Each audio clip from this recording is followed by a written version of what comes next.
Welcome to Suman TV. నేను మీ నవీన్. ప్రస్తుతం మనతో ప్రముఖ laparoscopic and laser surgeon doctor Kareddy Sridhar Reddy గారు ఉన్నారు. హాయ్ సార్, నమస్తే. నమస్తే అండి. సార్, మీ వీడియోస్లలో నేను చూస్తా ఉన్నాను, చాలా వరకు కూడా సుంతి ఆపరేషన్, సర్కంషేషన్ గురించి మాట్లాడుతూ ఉన్నారు. అందరూ కూడా సర్కంషేషన్ చేయించుకుంటే మంచిది ముందుగానే, అంటే అది చిన్న ఏజ్లోనే చేయించుకుంటే మంచిది అని చెప్పేసి అంటున్నారు. అసలు ఈ సుంతి ఆపరేషన్ అనేది ఎందుకు చేయించుకోవాలి? దీనివల్ల ఉన్న లాభాలు ఏంటి, నష్టాలు ఏంటి? సో ఈ సుంతి, దీన్నే మనము కథన అంటుంటాము, సుంతి ఆపరేషన్ అని, సర్కంసిషన్ అని అంటుంటాము.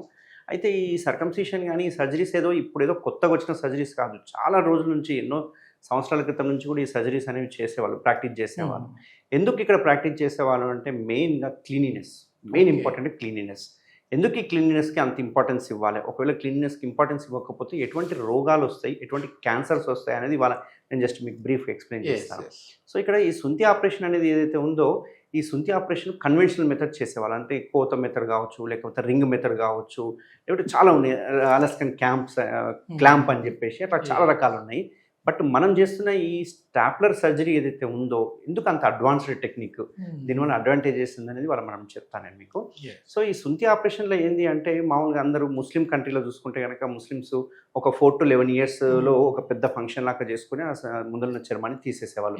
అట్లా అదొక అలవాటు అయిపోయింది. ఏంది అంటే వాళ్ళకి ముఖ్యంగా వాళ్ళు ప్రేయర్ చేసేటప్పుడు కావచ్చు, లేకపోతే అక్కడ క్లీన్ చేసుకోవడానికి ఈజీ ఉంటుంది. ఎందుకంటే ఆ సుంతి ఆపరేషన్ చేయించుకుంటే అక్కడ క్లీన్ చేసుకోవడానికి ఏమి ఉండదు.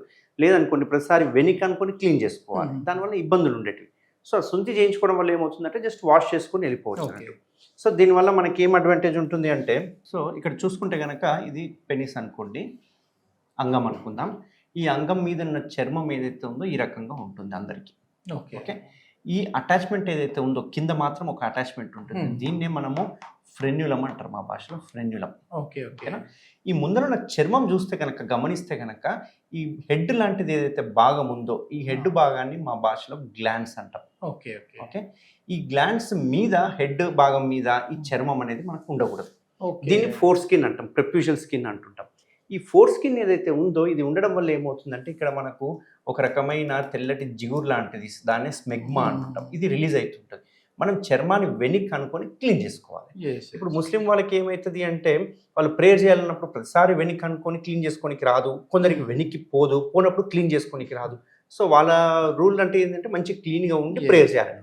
సో వాళ్ళు ఏం చేసేవాళ్ళు, సుంతి ఆపరేషన్ చేయించుకునేవాళ్ళు. కొన్ని రకాలు చూసుకుంటే కనుక జ్యూస్ అంటాం కదా, కమ్యూనిటీ వాళ్ళు 8th day నాడు సర్కంసిషన్ చేయించుకుంటారు, 8th day నాడే. అట్లా కొందరు ఈ రిలీజియన్లో కొందరు పర్టికులర్ డేట్స్ ఉన్నాయి.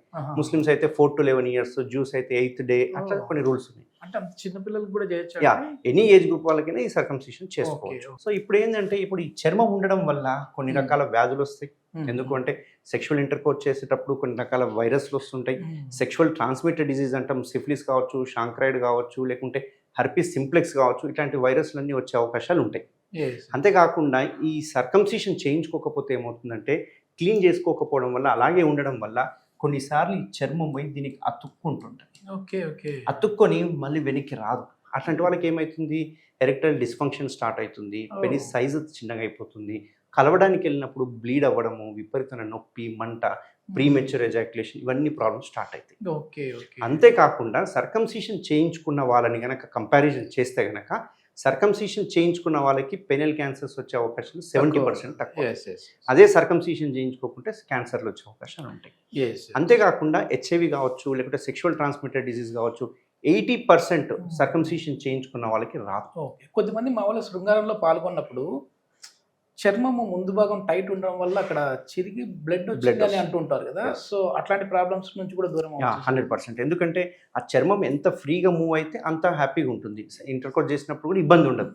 ఒక్కసారి చర్మం టైట్ అయింది అనుకోండి, ఒకవేళ వాళ్ళు బలవంతంగా కనుక ఇంటర్కోర్స్ చేస్తే కనుక చర్మం కట్ అయిపోవడము, ఈ అటాచ్మెంట్ తెగిపోవడము, దీనివల్ల విపరీతమైన బ్లడ్ రావడము, ప్లస్ వాళ్ళకి ఆ బ్లడ్ వచ్చిన తర్వాత భయంతో నెక్స్ట్ టైం ఇంటర్కోర్స్ చేయాలంటే ఒక రకమైన భయాందోళనకు గురవ్వడము, మెయిన్గా ఇట్లాంటి వాళ్ళకి ఎరెక్టైల్ డిస్ఫంక్షన్స్ ఇట్లాంటివి వస్తుంది. సో ఈ రకంగా చూసుకుంటే కనుక సర్కంసిషన్ చేయించుకోవడం వల్ల అన్ని లాభాలే తప్ప నష్టాలు లేవు.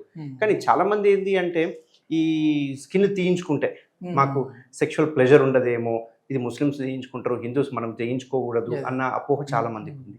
అండ్ రెండో అపోహ ఇంకొకటి ఏంటి అంటే అది చేయించుకుంటే గనక తొందరగా వీర్యం బయటకు వచ్చేస్తుంది, లేకపోతే సెక్షువల్ పర్ఫార్మెన్స్ చేయలేమేమో, ఆ సెన్సిటివిటీ కోల్పోతే గనక సెక్షువల్ ప్లెజర్ ఉండదేమో అనే అపోహలు చాలా ఉన్నాయి. బట్ అవన్నీ రాంగ్. అది అదే సార్, దానికి నెక్స్ట్ సంబంధం క్వశ్చన్ లేదు. కూడా అదే అడుగుదాం అనుకున్నాను. ఎందుకంటే ఇక్కడ వచ్చేసేసి స్కిన్ అనేది కవర్ చేస్తుంది కాబట్టి కొంచెం దీనికి ప్రొటెక్ట్ లాగా ఉంటుంది. అదే స్కిన్ అనేది ఇక్కడ నుంచి వెళ్ళిపోతే ఏమైనా ఇక్కడ కట్ చేసినప్పుడు ఈ నర్వ్స్ అనేది ఏదైనా ఇబ్బంది పడే విధంగా ఉంటుంది అని ఆ Yeah. విధంగా ఏమన్నా మీరు అన్నారు కదా ప్రొటెక్షన్ అని, ఏకైక అడ్వాంటేజ్ అంటే డిసడ్వాంటేజ్ ఏంటి అంటే ఆ ఏరియాకి అక్కడ స్కిన్ ఉంటే ప్రొటెక్షన్ ఉంటుంది. అదొక్క రీజన్ తప్ప అక్కడ ఇంకే రీజన్స్ లేవు.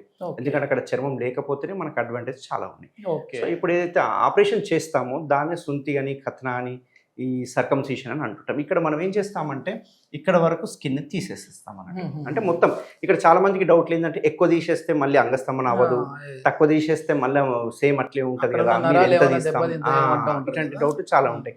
అక్కడ ఉన్న నరాలు కనిపిస్తుంటాయి, ఆ రక్తనాలు దెబ్బతింటే రేపు అంగస్తంభన అవుతుందా కాదా, ఇట్లాంటి చాలా డౌట్ ఉన్నాయి. బట్ ఇక్కడ మీరు గుర్తుపెట్టుకోవాల్సింది ఏంటి అంటే మనం డీల్ చేస్తా ఉన్నది, మనం తీస్తా ఉన్నది ఓన్లీ చర్మాన్ని మాత్రమే. ఎటువంటి అంగస్తంభనానికి కానీ అంగానికి సంబంధించిన రక్తనాలు కానీ ముట్టుకోము. ఇక్కడ ఓన్లీ పైన చర్మాన్ని తీసేస్తాం. ఈ తీసే టెక్నిక్ ఏదైతే ఉందో మన టీఆర్హెచ్లో చేసేది కేఎస్ఆర్ స్టేప్లర్ టెక్నిక్ అంటాం దీన్ని. ఈ కేఎస్ఆర్ టెక్నిక్లో ఏమవుతుంది అంటే వీడి వరకు మనం చర్మం తీసేస్తాం కదా, అది ఒక పిన్స్ మెథడ్ అన్నట్టు. అంటే ఇందులో ఒక సిలికాన్ రింగ్ ఉంటుంది, పిన్స్ ఉంటుంది. సో దీన్ని మనం ఇక్కడ చర్మం కట్ చేసే వరకు పిన్స్ అనేవి ఇక్కడ పడతాయి, ఈ పిన్స్ అనేవి ఇక్కడ పడతాయి. ఈ పిన్స్ ఏవైతే ఉన్నాయో ఒక 15 నుంచి 24 పిన్స్ దాకా ఉంటాయి. ఈ పిన్స్ ఆటోమేటిక్గా 10 to 12 డేస్లో అవంతకవే పడిపోతాయి. మళ్ళీ ఏం చేయాల్సిన పని లేదు. ఇప్పుడు అదే స్టిచెస్ అయితే మళ్ళీ తీయించుకోవడానికి రావాలి. Yes. బట్ ఈ పిన్స్ అయితేనేమో తీయించుకోవాల్సిన అవసరం లేదు. ఈ పిన్స్ ఆటోమేటిక్గా పడిపోతాయి అన్నట్టు. ఈ పడిపోయేంత వరకు మాత్రం తీసుకోవాల్సిన జాగ్రత్తలు ఓన్లీ రెండు జాగ్రత్తలు. ఒకటి అంగస్తమన కాకుండా చూసుకోవాలి ఒక 10-15 రోజుల వరకు, అండ్ 1 month వరకు కలవకూడదు. ఈ రెండు జాగ్రత్తలు కలవకూడదు అంటే ఓకే, అది మన చేతిలో ఉంటుంది. అంగస్తమన కాకుండా అంటే ఎట్లా అండి? అంగస్తమన ఇష్యూస్ ఎట్లుంటాయంటే ఉదయం పూట అయితే ప్రాబ్లం ఉండదు, కంట్రోల్ చేసుకోవచ్చు. బట్ తెల్లవారుజామున అంటే 12 to 6 o'clock చూసుకుంటే కనుక మనకి ఎరెక్షన్స్ ఉంటాయి, అయ్యే ప్లేస్ కదా టైం. సో ఆ టైంలో నా సజెషన్ ఏంటి అంటే యూజువల్గా ఈ హార్మోన్స్ ఎక్కువ ఉంటాయి కాబట్టి ఆ టైంలో ఒక 5 to 6 ఎరెక్షన్స్ అనేవి వస్తూ ఉంటాయి ఎర్లీ మార్నింగ్. దానికి కొంచెం మనం ఎవ్రీ 1 hour ఒకసారి అలారం పెట్టుకొని లేసి అటు ఇటు తిరిగితే కనుక హార్మోన్ లెవెల్స్ డ్రాప్ అవుతాయి. అప్పుడు ఎరెక్షన్ అనేది ఉండదు. ఈ ఒక్క 10 రోజులు మాత్రం అది 100% చేయించుకోవాలి. అందుకే నేను ఎప్పుడు అంటుంటాను, చిన్నప్పుడు చేయించుకుంటే ఈ ప్రాబ్లమ్స్ ఉండవు.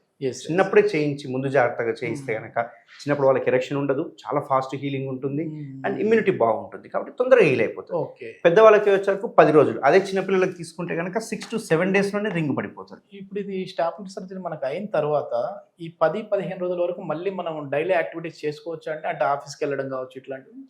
ఇది అయిపోయిన తర్వాత ఏం చేస్తామంటే మత్తు అనేది ఇక్కడే ఇస్తాం కాబట్టి with in half an hour discharge చేయడం జరుగుతుంది. సర్జరీ టైం చూసుకుంటే less than 5 minutes, only 5 minutes surgery అయిపోతుంది.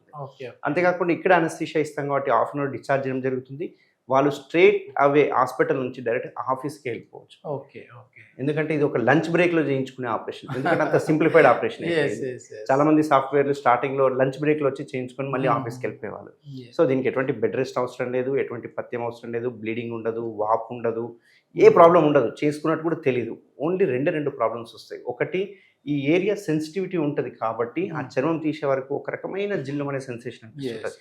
అందుకే బట్టలకు తగిలిన, అండర్వేర్ తగిలిన, ఏదైనా టచ్ అయినా ఒక రకమైన అన్ని రోజుల నుంచి అక్కడ స్కిన్ అనేది ప్రొటెక్టివ్ ఉంటది కాబట్టి ఇప్పుడు ఒక్కసారిగా తీసేసరికి ఇట్లా ఇది ఇట్లా ఈ సెన్సిటివిటీ అనేది ఎన్ని రోజులు? ఈ సెన్సిటివిటీ మీరు రఫ్ అండ్ టఫ్ గా కనుక ఇన్నర్వేర్ వేసుకుంటే 3-4 డేస్లో వెళ్ళిపోతుంది.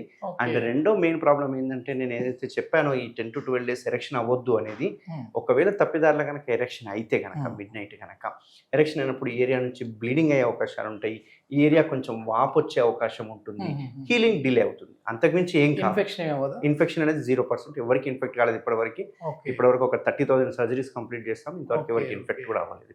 ఓకే, మామూలుగా ఎన్ని అవర్స్లో ఎన్ని సార్ మీరు రికార్డు?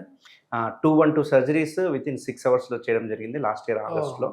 212 సర్జరీస్ అండ్ 30 seconds ఈ సర్జరీ కంప్లీట్. అంటే ఇది ఏంటి, ఒక అవేర్నెస్ తీసుకొని రావడానికి చేశారా? అంటే ఎవరైనా చేయించుకోవచ్చు, నో ప్రాబ్లం అని చెప్పడానికి? అంటే ఇంత సింపుల్ ఆపరేషన్ అండ్ ఇది చేయించుకోవడం వల్ల అడ్వాంటేజెస్ ఏంది, స్టాప్లర్ యొక్క అడ్వాంటేజ్ ఏందనేది ఒకటి అందరికీ అవేర్నెస్ దేవాలనే ఉద్దేశంతో ఈ సర్వీసెస్ అనేది ఫ్రీగా చేసాం, సర్జరీస్ అనేవి ఫ్రీ. ఇది మొత్తానికి సర్కంసిషన్ అనేది చాలా వరకు కూడా సేఫ్టీనే, ఇంకా దీనివల్ల లాభాలే తప్ప నష్టాలు లేవు అని చెప్పేసి కారెడ్డి శ్రీధర్ రెడ్డి గారు చెప్తా ఉన్నారు. Thank you sir. Thank you.